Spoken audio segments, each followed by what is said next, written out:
Uang memang bisa membutakan segalanya. Demi hidup mewah, Nur Utami memilih tetap menikah dengan suaminya yang tengah jadi buronan bandar narkoba.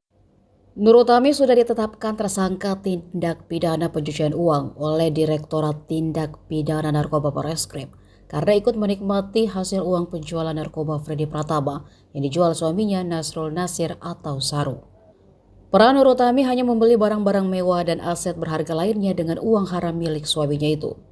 Sementara suaminya Saru kini diburu polisi. Kisah cinta keduanya dimulai ketika Saru masih menjadi tahanan kasus narkoba. Meski tahu suaminya itu bandar narkoba, Utami masih tetap mau menikah.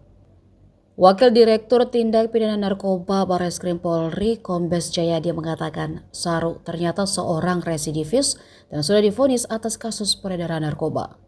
Dalam perjalanan hubungan keduanya, Utami sudah mengetahui bahwa pekerjaan Saru adalah bandar di wilayah Sulawesi Selatan.